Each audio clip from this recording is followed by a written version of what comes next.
Coming up next, the second of the bronze medal matches in the under 70 kilo category. Sally Conway of Great Britain faces Kim Seong-yeon of South Korea. Conway in the white judogi and Kim in blue. Yeah, well, Sally Conway lost on the ground to Alvia. And that was in the quarterfinals. It's a double repechage. That means that if they lose in the quarterfinals, they have to do a repechage final. She beat Maria Perez of Puerto Rico. Here she comes. She's got good groundwork. She has good transition in.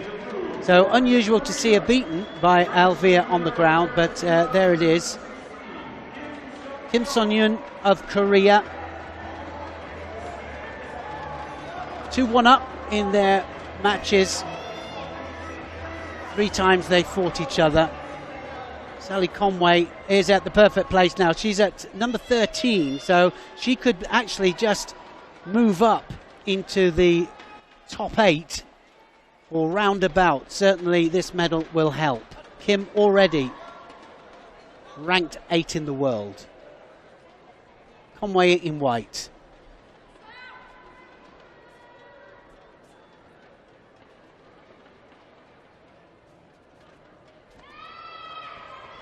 Beautiful Seonagi there from Kim. So quick that. Well, what do you think, Sheldon? She'll be looking to try and get on her back, but she's so quick to get back onto her feet from the Seonagi as well, Kim. Conway's... She's just had the one slip earlier. She's been throwing nicely today, and I just got a feeling that she's got enough to get past Kim. Well, nice ashiwaza there from Conway. Excellent. All problems here for the Korean. Well, this is where Conway is at her best now. Is she going to get on her back? So just let her go there, didn't she? It was just a bit of lack of control. Mr. Marius Visa, the president of the IJF, just looking on.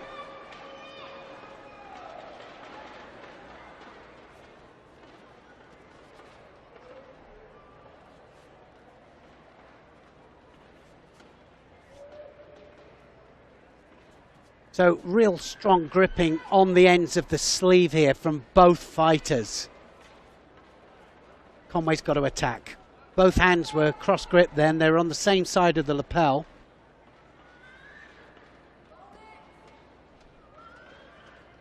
Conway looking for an opportunity to go into the arm. Here she goes. She's going to get into that arm and then she'll try and slip it for the Jujigatami, but didn't quite have the elbow.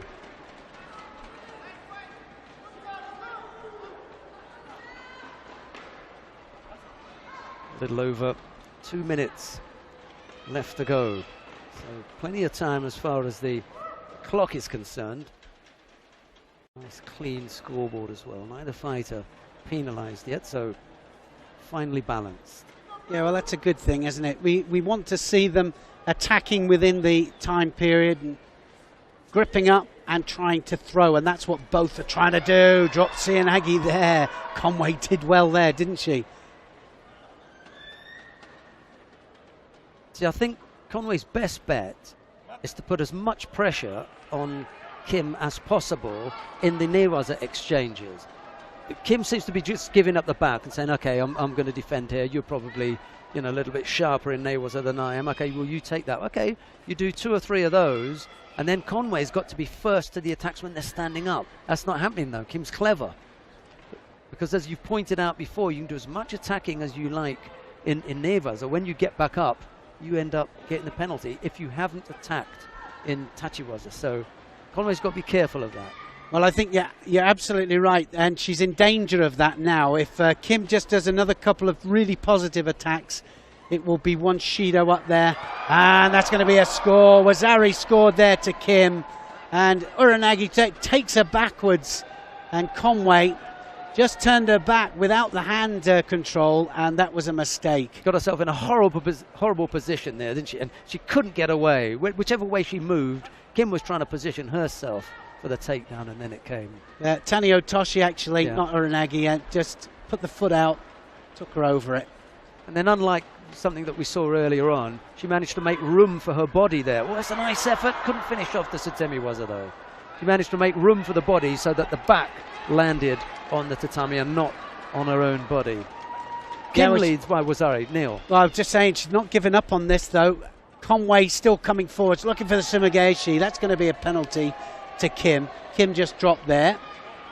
Not enough time though to get 4 of them. Again, controlling the sleeve, so strong at that, the Koreans.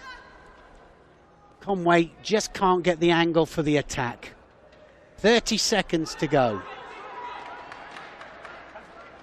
Well, I know that she's going to be really disappointed, Sally Conway of Great Britain, with just a 5th place, especially at the World Masters. Looking for the counter there, wasn't she? Kim just managed to change direction. 18 seconds to go. Conway wanted to take her off to the right, didn't she? Yeah, Just that's what she there. was looking for. 18 seconds, and, well, she's just going to keep dropping now. She might get a Shido for that. Gets away with it. Definitely going to get a Shido for that. So Kim just dropping all the way. Oh, my goodness me. They gave the Sally Conway for a direct bear hug, which the first one was as well. She was lucky to get away with the first one. But, you know, the result of that was that Kim just dropped to her knees and she was able to get away with that. Wazari was the score, and it was a good score from the South Korean.